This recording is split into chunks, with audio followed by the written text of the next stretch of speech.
Olha, hoje pela manhã nós estávamos falando sobre um texto e eu queria começar com ele novamente. Abra aí Lucas capítulo 10, só para a gente a partir dele puxar o assunto da agora de noite.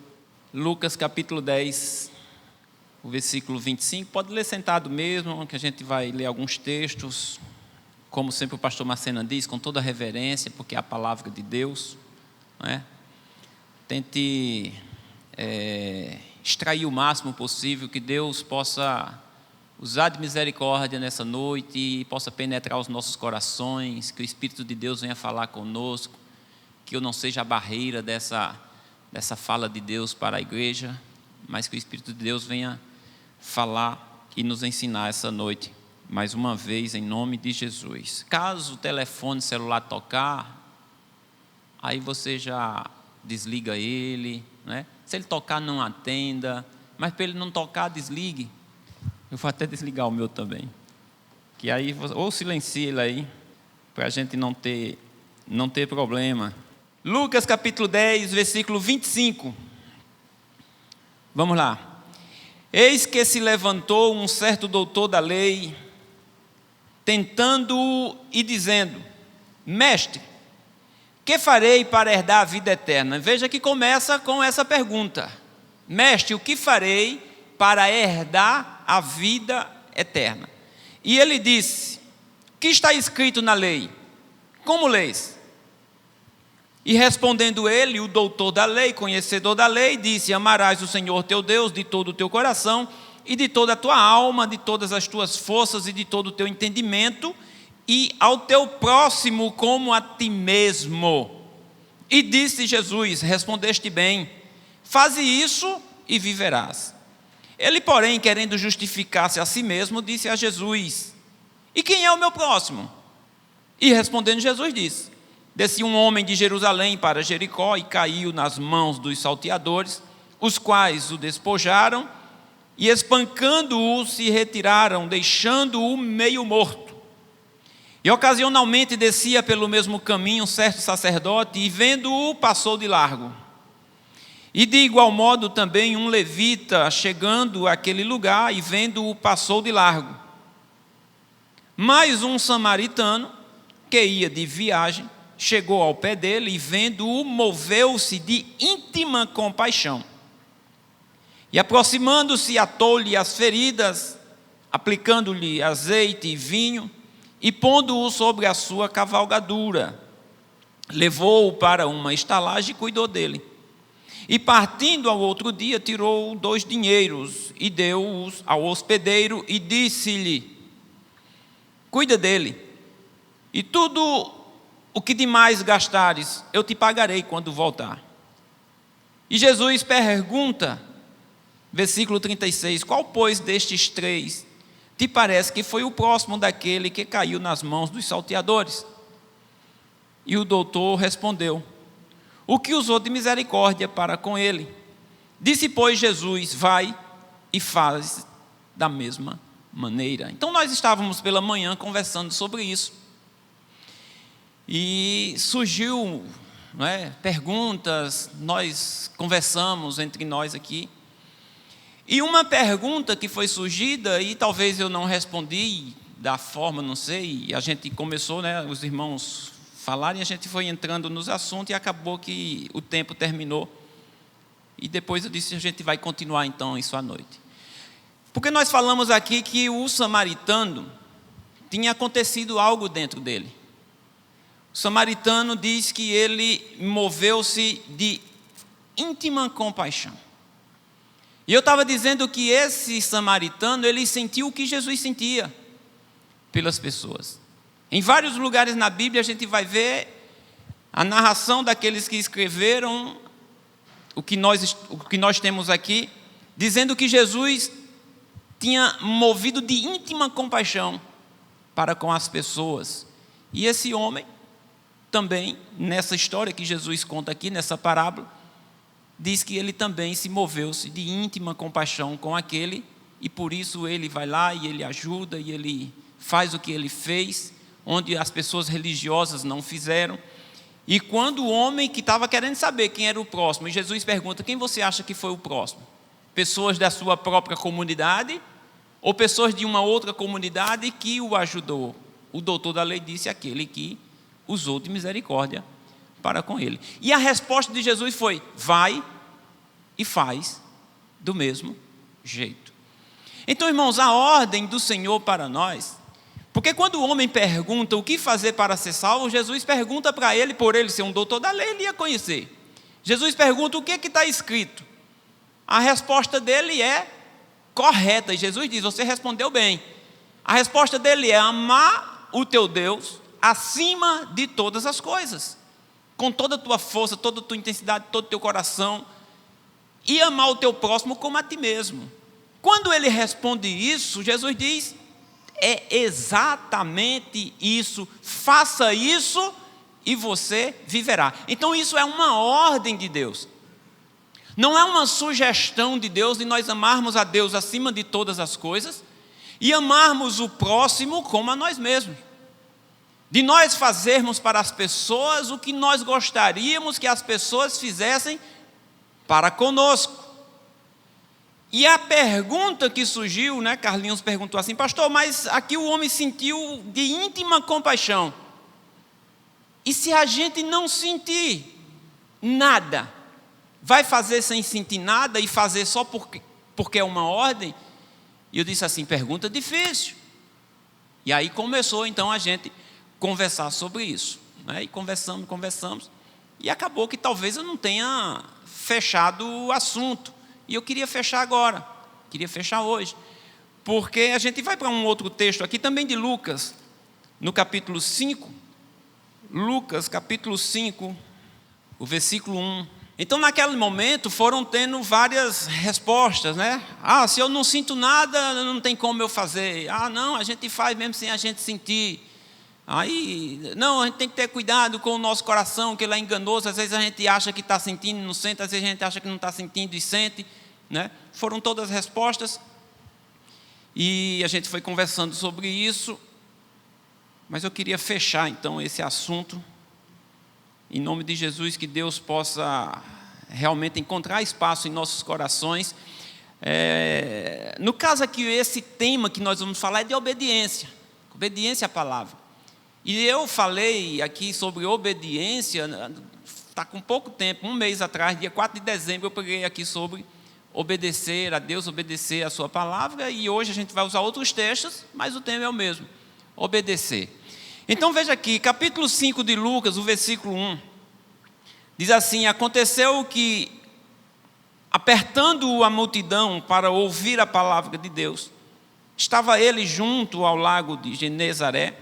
No caso, Jesus estava ali ensinando, e viu estar 2 barcos junto à praia do lago, e os pescadores, havendo descido deles, estavam lavando as redes. E entrando num dos barcos, que era de Simão, pediu-lhe que o afastasse um pouco da terra, e assentando-se ensinava do barco a multidão. E quando acabou de falar, disse a Simão: faz-te ao mar alto e lançai as vossas redes para pescar. E respondendo Simão, disse-lhe: mestre, havendo trabalhado toda a noite, nada apanhamos, mas porque mandas, lançarei a rede. E fazendo assim, colheram uma grande quantidade de peixes, e rompia-se-lhes a rede. E fizeram um sinal aos companheiros que estavam no outro barco, para que o fossem ajudar. E foram e encheram ambos os barcos, de maneira tal que quase iam a pique, quase afundava. E vendo isso, Simão Pedro prostrou-se aos pés de Jesus, dizendo: Senhor, ausenta-te de mim, porque sou um homem pecador. Pois que o espanto se apoderara dele e de todos os que com ele estavam, por causa da pesca. Então veja, irmãos, veja o cenário. Jesus chega à praia, ensinando, uma multidão que lhe acompanha Jesus. Jesus então vê o barco ali de Pedro, vai em direção a ele, pede para que Pedro afaste um pouco o barco. Pedro, obediente, vai e afasta o barco. E Jesus ensina do barco a multidão que está ali. Depois dele terminar o ensino, ele diz para Pedro: volta ao mar com o teu barco e lança as redes. Jesus sabia do que tinha passado a noite anterior. Jesus sabia que eles tinham trabalhado a noite inteira e não tinham pego nada. Jesus sabia que eles estavam cansados, que eles estavam exaustos, que eles estavam abatidos, que não é fácil você passar uma noite pescando e não pescar nada, para um pescador que vive da pesca. E quando Jesus diz: vai ao mar, lança as redes, Pedro diz o seguinte: Senhor, nós passamos a noite inteira, que é um horário propício de pescar, e nós não pescamos nada. Mas pela palavra do Senhor eu vou lançar as redes. Acreditando de quem é o Senhor, e na sua palavra eu vou lançar as redes. Mas por mim, eu não estou sentindo nada de motivação de ir lançar essa rede novamente. Só vou pela palavra do Senhor. Eu só vou pela obediência do que o Senhor está me mandando fazer.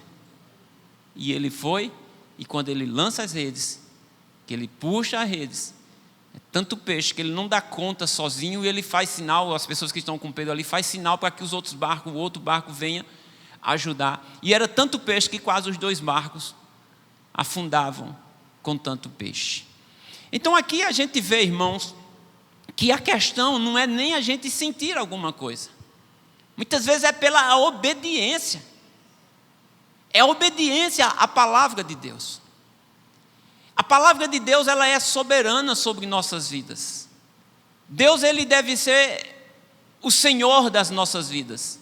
E nós devemos olhar para a palavra de Deus, que é o próprio Deus, olhar para ela e viver essa palavra, e obedecer essa palavra. Quando ele diz amar a Deus acima de todas as coisas, quando ele diz amar o próximo como a ti mesmo, são mandamentos difíceis de nós fazermos, às vezes naturalmente impossível.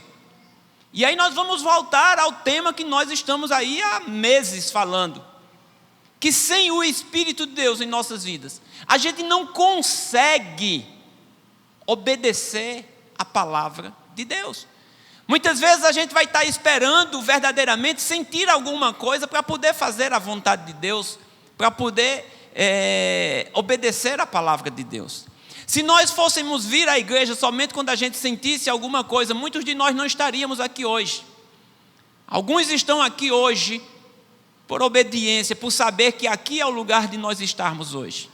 Muitos de vocês hoje estão aí cansados, exaustos de uma semana de trabalho, e agora começando mais uma semana, poderia estar em casa descansando, mas pela obediência da palavra que diz: não deixem a congregação como é costume de alguns, nós estamos aqui. E estamos aqui às vezes cansados, exaustos, mas estamos aqui por obedecer, e estando aqui por obedecer, a gente vai usufruir do que Pedro usufruiu. Já pensou que se Pedro, no seu cansaço, na sua desmotivação, do que ele já tinha passado a noite inteira, dizer: Senhor, não tem condições não, eu estou aqui exausto, eu estou cansado, mesmo o Senhor dizendo para mim, não tem condições de ir. Mas ele disse o quê? Pela tua palavra, eu vou lançar as redes. E ele usufruiu de benefícios por ele obedecer a Deus, mesmo na sua exaustidão, mesmo no seu cansaço. Mas ele usufruiu de benefícios. Quando você vem à igreja, quando você obedece a palavra de Deus em qualquer área, quando você obedece a palavra de Deus, você vai usufruir dos benefícios de Deus, por mais que naquele momento você não estivesse sentindo nada que fizesse com que você obedecesse aquilo, mas pela obediência, pela palavra que você crê que é a palavra do Deus Todo-Poderoso, e quando você faz isso, quando você obedece, não tem como você não usufruir de benefícios aqui nessa terra, e no futuro ainda herdar a vida eterna. Então a pergunta daquele doutor é: o que eu faço para ser salvo?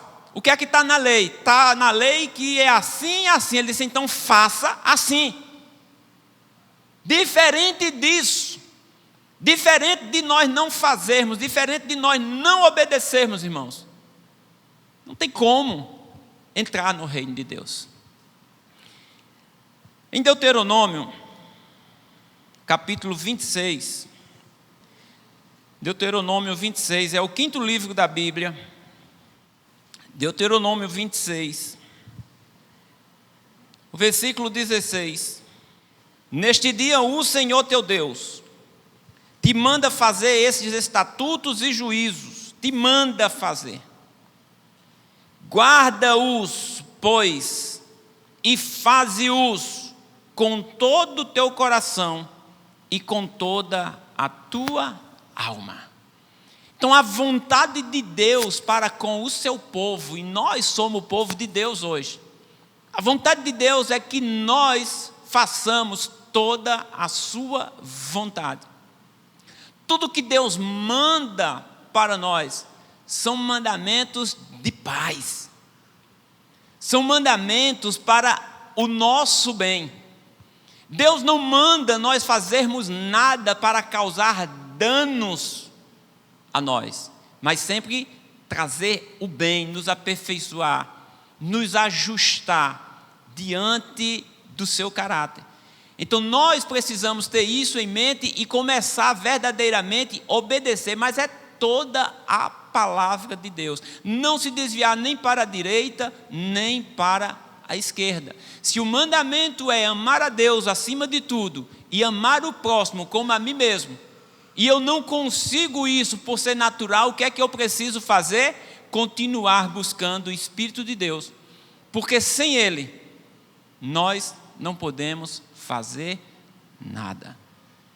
Então veja como é a importância de nós continuarmos nessa busca, irmãos, de buscar o Espírito de Deus em nossas vidas, para que a gente venha verdadeiramente fazer a vontade de Deus, e fazendo a vontade de Deus, e sentir até prazer sim, em fazer a vontade de Deus, em não vir para a igreja somente como uma ordem, mas isso vai ultrapassar isso. A gente vai vir à igreja como o salmista dizia: me alegrei quando disseram vamos à casa do Senhor. Eu sei que vai ter momentos de qualquer um de nós, por mais que você goste de estar aqui, por mais que eu goste de estar aqui, tem dias que a gente realmente queria estar em casa. Quando o salmista disse aquilo ali, com certeza tinha dia que o salmista queria estar em casa. Mas nesses dias que eu quero estar em casa, aí eu venho pela obediência. Aí eu venho por saber que Deus vai estar aqui, porque Ele disse: onde tiver 2 ou 3 eu estarei no meio. E eu tenho certeza que Ele vai estar aqui, e se Ele vai estar aqui, algo grande vai acontecer, então eu quero estar aqui. O culto de ontem, irmãos, o culto de ontem começou às 6 horas da manhã. Começamos a orar. E depois de um tempo a gente levantou e a gente começou a ler as Escrituras. Depois o pastor Macena pediu para a gente colocar as cadeiras aqui tipo um quadrado. E a gente sentou. E começou-se a falar sobre as Escrituras. Você que não estava aqui ontem nessa hora, você não imagina o quanto foi gostoso de estarmos aqui diante das Escrituras, falando sobre o poder de Deus na nossa vida. Como foi maravilhoso. Então assim, quem não estava aqui ontem naquela hora, perdeu coisa muito maravilhosa. Muito maravilhosa. É por isso que nós precisamos nos esforçar para estarmos sempre onde o povo de Deus vai estar presente, porque onde o povo de Deus vai estar presente, o que é que acontece? Deus vai estar presente e Deus vai ministrar os nossos corações. Marcos dizendo aqui: pastor, muito obrigado por tudo. Começou domingo no culto aqui, falando sobre adoração, e ontem falamos muito sobre adoração. Então foi muito proveitoso para quem esteve ligado. Também tem isso. É estar ligado como Lídia estava ligada ao que Paulo estava dizendo. É estar ligado como o povo na casa de Cornélio estava ligado ao que Pedro estava dizendo. Não é só a gente estar aqui de corpo presente. É estar aqui e estar, atento ao que Deus está falando, abrindo nosso coração para que seja ministrado em nossos corações e haja transformação transformações em nossas vidas. As transformações em nossas vidas, elas acontecem através da palavra de Deus, da ministração da palavra de Deus, que nos confronta. Quando fala assim, amar a Deus acima de todas as coisas, amar o teu próximo como a ti mesmo, isso é ela confronta com a nossa natureza humana. Amar a Deus acima do que eu amo a minha mãe, amar a Deus acima do que eu amo o meu pai, a minha esposa, os meus filhos, como assim? E ainda com toda a minha força, com todo o meu empenho, toda a minha mente, todo o meu coração, eu preciso lutar para isso. E eu preciso dizer, Senhor, chega aqui na minha vida, me use, me encha do seu Espírito. Eu quero fazer isso. Eu quero obedecer nessa parte também. Eu quero ser cheio do seu Espírito. Eu quero ser um instrumento do Senhor. Eu quero amar a meu irmão. Quando eu digo meu irmão, não estou dizendo meu irmão aqui da igreja não. Porque quando ele diz o próximo, não é pessoas aqui da igreja somente. São pessoas com quem nós vamos ter contatos.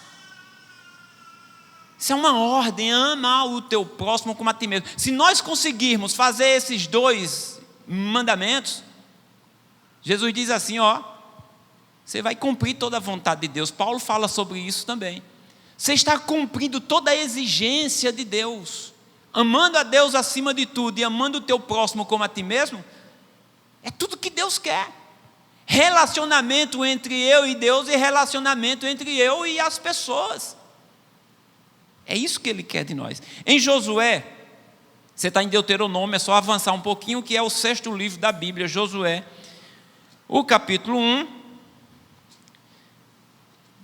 algumas folhas aí, capítulo 1, o versículo 8, quando Moisés morre, e Deus chama Josué para continuar a missão, o versículo 8 diz assim, não se aparte da tua boca o livro desta lei, antes medita nele de dia e de noite. A gente já ouviu isso em outros lugares da Bíblia, né? Medita de dia e de noite. Só repetindo, não se aparte da tua boca o livro desta lei, antes medita nele de dia e de noite. Para quê? Para que tenhas cuidado de fazer conforme tudo quanto nele está escrito. Porque então, se você fizer tudo quanto nele está escrito, então farás prosperar o teu caminho e então prudentemente te conduzirás. Então, quando nós obedecemos a palavra de Deus, além de nós trazermos bênçãos para nossas vidas aqui, quando nós obedecemos a palavra de Deus, nós vamos estar caminhando neste mundo de forma prudente, desviando-se do mal. E isso é bênção para nós, isso é bênção para a nossa casa, isso é bênção para a nossa família. E isso vai gerar algo lá no futuro, que é a vida eterna, que era o questionamento do doutor que perguntava a Jesus o que fazer para ser salvo. A resposta poderia ser assim: obedeça. O que é que eu faço para ser salvo? Obedeça. Ultrapasse o conhecimento das Escrituras. Porque muitas vezes a gente tem o conhecimento dos textos. Muitas vezes nós sabemos onde está o versículo. Muitas vezes nós sabemos até decorado o versículo. Mas isso não é suficiente. O ouvir somente não é suficiente. É preciso a gente praticar. É preciso a gente colocar em prática. E quando eu estou colocando em prática, eu estou obedecendo aquilo que eu ouvi. E sem obedecer, não tem salvação. Porque se eu sei que eu tenho que amar a Deus acima de tudo e eu não obedeço isso, irmãos. Porque se eu sei que eu tenho que amar o próximo como a mim mesmo e eu não obedeço, não me esforço para isso, O que adianta de eu saber? Somente eu sei. Então você sabe? Ele disse para o doutor: faça isso. Se você fizer isso, você vai viver. Se você fizer isso, você vai ser salvo. Quem é o próximo deste homem? Ele disse: é o que usou de misericórdia. Ele: faça então da mesma maneira. Use de misericórdia com aqueles que se deparam em teu caminho. 1 Samuel, capítulo 15. 1 Samuel, capítulo 15. O versículo 22. Um texto bem conhecido da igreja. Samuel diz para Saul: porém Samuel disse: tem porventura o Senhor tanto prazer em holocaustos e sacrifícios, como em que se obedeça à palavra do Senhor? Eis que o obedecer é melhor do que sacrificar, e o atender é melhor do que a gordura de carneiros. Então Saul estava sendo repreendido por uma desobediência. Saul estava cultuando a Deus, mas do jeito dele. Não importa o que Deus disse, não importa o que Deus estabeleceu. E Saul aqui estava sofrendo uma pressão terrível entre as pessoas. Olha, os inimigos estão vindo, Samuel não chegou para sacrificar, e agora? Saul disse: então vamos sacrificar. Então vamos oferecer sacrifício a Deus, vamos cultuar a Deus. E quando ele faz isso, que Samuel chega: o que tu fizesses? Que loucura é esta? E ele vai querer se justificar. E Samuel diz isso aqui: você acha que sacrificar é melhor do que obedecer? Você acha que Deus quer mais o sacrifício do que a obediência? Você acha que Deus se agrada mais na gordura do carneiro aí oferecido do que em você obedecer, ou qualquer pessoa? Então, às vezes nós estamos no culto, às vezes nós gostamos de estar no culto, às vezes nós nos alegramos no culto, às vezes nós cantamos no culto, mas não obedecemos à palavra de Deus. E você acha que o Senhor tem prazer em holocaustos e sacrifícios mais do que em obedecer? O que Ele quer de mim, de você, de Saul e de todos, é que todos nós obedeçamos a sua palavra. Isso é o que Deus quer. E quando nós obedecemos a nossa palavra, aí nós verdadeiramente estamos dentro do plano de Deus. Samuel diz assim: hoje seria estabelecido por Deus a concretização do teu reino. Você falhou, desobedeceu, perdeu. Teu reino é entregue a outro já. Olha as consequências de uma desobediência. Olha as consequências do emocional, do coração enganoso, como o Rayane falou hoje pela manhã. Não, porque eu estava sentindo de Deus que eu deveria sacrificar porque Samuel não estava aqui. Não, porque eu estava sentindo de Deus que eu deveria fazer determinada coisa, mesmo Deus dizendo que não faça. Não, porque um homem de Deus veio e disse que era para fazer, mesmo que Deus já tinha estabelecido para não fazer. Vocês lembram daquela história do profeta velho? Do homem que foi a Samaria profetizar contra o rei Jeroboão. E o rei Jeroboão oferece a ele riqueza, comida, e ele diz: olha, mesmo que o Senhor me desse metade do seu reino, eu não poderia receber, eu não poderia comer aqui, eu não poderia beber aqui, porque o Deus que me mandou aqui, Ele disse que eu não comesse, não bebesse, e que eu voltasse ainda por outro caminho, e eu vou fazer da mesma forma que Ele mandou. Quando ele estava voltando, encontra-se com um homem também dito profeta, dizendo ser homem de Deus, e diz assim: o Deus que te mandou, me mandou agora dizer que você volte e coma comigo. E ele diz: bom, já que é um homem de Deus, então eu vou. Mas Deus não já tinha dito para não fazer? Ele não estava convicto da obediência a Deus? Mas agora era um homem de Deus. Então a gente precisa ter cuidado, irmãos, que mesmo que um anjo do céu venha e diga outra coisa diferente do que está estabelecido, nós não podemos deixar de obedecer o que está determinado por Deus, para agora aceitar uma mudança, mesmo que venha de um anjo do céu. A palavra de Deus, ela é soberana. Mesmo que as nossas emoções fluam, mesmo que eu estou sentindo de Deus, o meu coração está dizendo. O teu coração está dizendo o quê? Se o teu coração está te dizendo aquilo que Deus determinou, amém. Mas se o teu coração está dizendo o contrário daquilo que Deus estabeleceu, cuidado, porque o coração é mais enganoso do que todas as coisas, e ele é perverso. Precisamos ter cuidado com isso, porque nós precisamos obedecer a palavra, mesmo que o coração esteja dizendo o contrário. Mesmo que o coração de Pedro estivesse dizendo assim: não lança essa rede não, menino, já passasse a noite inteira aí, faz isso não. Mesmo que o coração de Pedro estivesse isso, eu disse: eu vou fazer pela palavra eu vou e eu vou lançar. Então é pela a palavra, pela autoridade da palavra, nós devemos nos submeter à palavra, não ao nosso coração, não aos nossos sentimentos, seja eles positivos, seja eles negativos.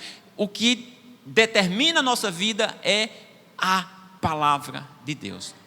A Bíblia fala sobre um homem, Noé, e diz que Noé obedeceu em tudo a palavra de Deus. Quando Deus estabelece do que Noé vai fazer, da arca que ele vai construir, de como ele vai fazer, e ele faz, e a Bíblia diz que em tudo ele obedeceu a Deus. E a gente sabe o resultado do que aconteceu com Noé, do que aconteceu da família de Noé, do que aconteceu com todos que estavam fora da arca. A gente vê também Deus chamando um homem, depois disso, um homem chamado Abrão, para seguir, para sair de onde ele estava. E a gente vê isso aqui em Gênesis, no capítulo 12. Gênesis 12, o versículo 1. Diz assim: ora, o Senhor disse a Abrão: sai da tua terra, da tua parentela e da casa do teu pai, para a terra que eu te mostrarei. E far-te-ei uma grande nação, e abençoar-te-ei, e engrandecerei o teu nome, e tu serás uma bênção. E abençoarei os que te abençoarem, e amaldiçoarei os que te amaldiçoarem. E em ti serão benditas todas as famílias da terra. Assim partiu Abrão, como o Senhor lhe tinha dito. E foi Ló com ele, e era Abrão da idade de 75 anos, quando Deus o chamou, quando ele saiu da sua terra. Um homem de 75 anos. Deus chega para ele e diz assim, uma pessoa já com sua vida estruturada, que já tinha os seus bens, já tinha as suas coisas, tudo ali estruturado. E de repente Deus chega e diz para esse homem: saia daí e vá para um lugar. Ele não disse para onde ele ia. Vá para um lugar. Eu vou te mostrar ainda para onde você vai. Somente saia e vá. E esse homem de 75 anos não questiona, pega a sua esposa, pega o que ele tem, o seu sobrinho que o acompanha e vai para um lugar que Deus ainda vai falar, somente pela obediência. Aqui não diz o que o coração de Abrão estava sentindo, se ele estava querendo ir, se não estava querendo ir, se houve resistência, se não houve, se houve resistência da parte da sua esposa. Não diz, só diz que ele foi. Pela obediência, ele foi. E a gente sabe depois, no decorrer disso, da promessa de Deus, dessa grande nação, que vinha através de um filho. E a gente sabe que o filho era Isaac.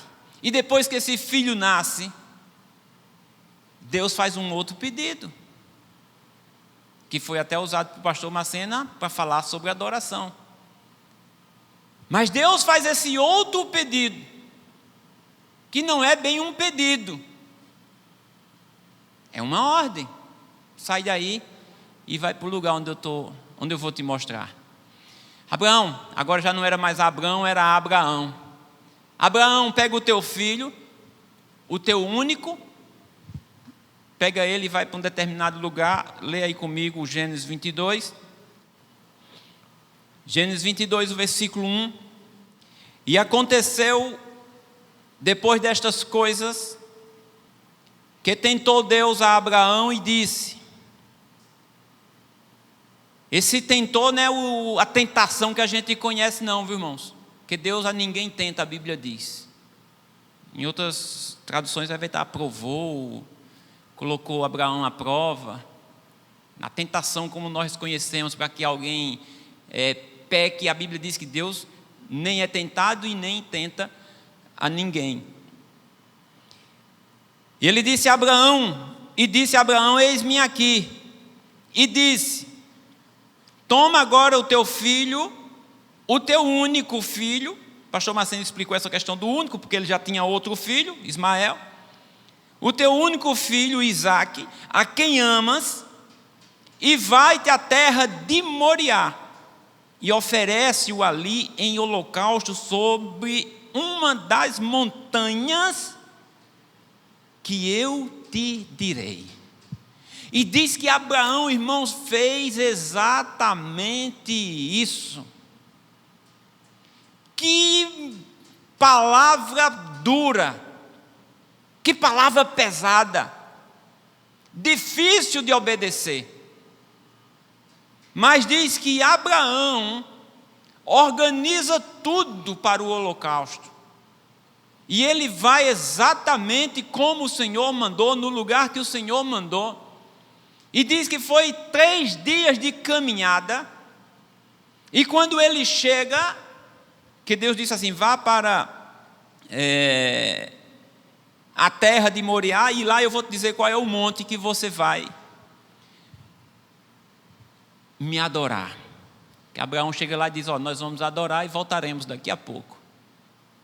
E adorar por quê, irmãos? Pela obediência.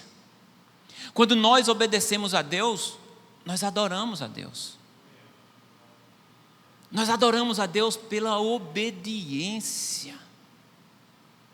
Quando nós falamos de dízimo, e eu digo aqui sempre, irmão, não é pelo que está escrito, somente.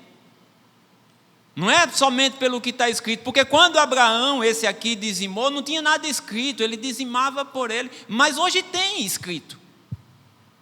Pela obediência eu dizimo, mas eu não posso viver só por isso, eu preciso encontrar nisso além, eu preciso encontrar alegria nisso. Porque depois a Bíblia vem dizer que não tem que ser com tristeza, tem que ser com alegria. Para que as bênçãos de Deus por completo venham sobre minha vida. Por isso que eu digo sempre, irmão, não é pelo que está escrito, mas o que está escrito tem peso sim. A questão é que as pessoas ficam aí dizendo, não, porque é do Velho Testamento, não é do Novo Testamento, não importa. Por isso que eu digo, não é pelo que está escrito, porque quando Abraão começou a dizimar, quando Jacó dizimava, não tinha Velho Testamento escrito, não tinha Bíblia, não tinha Novo Testamento, não tinha, era no coração deles o desejo de ser grato a Deus. Mas depois veio a ordem, depois tem a palavra. Então pela obediência nós dizimamos e com alegria. É mais do que agora uma palavra de ordem, nós dizimamos porque nós somos gratos ao Senhor. Mas tem a palavra. Tem a palavra, tem a ordem do Senhor. Então a palavra de Deus, ela tem que ser soberana em minha vida, em nossas vidas, em todas as áreas. É por isso que naturalmente a gente não consegue. É por isso que Jesus diz, sem mim vocês não conseguem nada, nada. Nós estamos vivendo na época da graça, é verdade. Da graça porque nós não merecíamos sermos salvos. Por isso a graça de Deus vem sobre nós. Mas se nós não tivermos o Espírito de Deus, irmãos, Ele diz que aquele que não tem o Espírito dele não é dele. Então nós precisamos nos encher de Deus, para fazermos a vontade de Deus sempre, em tudo, obedecermos a Deus em tudo. olharmos para a sua palavra e andar conforme a palavra de Deus. Que muitas vezes, no nosso natural, a gente diz, é impossível fazer isso. É impossível cumprir isso. Mas se nós tivermos Deus dentro de nós, vai ser possível, que Ele não pede nada aqui que seja impossível. Se fosse impossível, Ele não pediria. E Ele é o nosso exemplo. Ele veio aqui em carne e mostrou que aquilo que é impossível para a gente é possível sim. Porque disseram assim, quem é que pode se salvar então? Ele diz, pode ser impossível ao homem, mas para Deus tudo é possível. Então não é você, meu irmão, a luta não é só, você não está só nisso. Deus não vai deixar você só, Deus não vai te desamparar. Ele quer estar com você e Ele quer estar em você. É Ele que quer. Agora resta saber, nós queremos? Se nós queremos, então Ele diz, então busque. Então peça, se você quer, peça. Se você quer, comece a bater, porque se você bater, vai se abrir. Se você buscar, você vai encontrar. Se você pedir, você vai receber o Espírito de Deus. Aí tem vários exemplos na Bíblia de homens, de mulheres que obedeceram a Deus. Aí vem Moisés, com tudo que a gente conhece de Moisés, de tudo que a gente já sabe de Maria, e tantos, e tantos, e tantos, e tantos. Mas essas pessoas entregaram suas vidas a Deus, sem saber o que ia acontecer no futuro com elas. Mas elas disseram assim, eu confio no Senhor, eis-me aqui, faça-se então a sua vontade. A vontade de Deus, ela é soberana. Por mais que a gente não consiga entender o que Deus está pedindo agora, o que vai acontecer no futuro, confia a Deus. Se Ele está pedindo para você fazer, ou mandando você fazer, confie nele, que o futuro vai ser bem melhor do que você não fazer, com certeza. Aos olhos naturais você acha, não, isso é difícil. Confie em Deus, confie em Deus, que lá na frente você vai ver o resultado. Eu neguei algumas coisas na minha vida pela obediência na palavra de Deus, e eu quero dizer para você que o resultado foi satisfatório. Se eu não tivesse deixado o que eu deixei, talvez hoje eu teria o que eu queria ter, mas não tinha Deus na minha vida. Mas eu deixei o que eu queria pela palavra, e hoje eu não tenho o que eu queria, mas eu tenho um Deus que eu aprendi que era isso que eu precisava. Era de Deus que eu precisava, não era daquilo que eu queria. O que eu queria e que eu tivesse hoje, isso aqui era passageiro, ia acabar um momento. Mas o que eu tenho hoje, que é Deus na minha vida, isso é eterno, é para sempre. Se eu perseverar até o fim, estou tranquilo, em nome de Jesus. Mateus capítulo 7. Acabou-se. Mateus 7, bem ligeirinho. Ele diz assim, versículo 21, nem todo que me diz Senhor, Senhor entrará no reino dos céus, mas aquele que faz a vontade do meu Pai que está nos céus. Então a questão não é nós chamarmos Ele de Senhor. Ele diz, vocês me chamam de Senhor e Mestre e fazem bem, mas vocês não fazem o que eu mando. Não é o que eu peço, é o que eu mando. Então, irmãos, o segredo é obedecer. Obedeçamos, entregamos nosso caminho ao Senhor, confiamos nele, e o mais Ele fará. E o mais que Ele vai fazer é para o nosso bem. E Deus abençoe em nome de Jesus.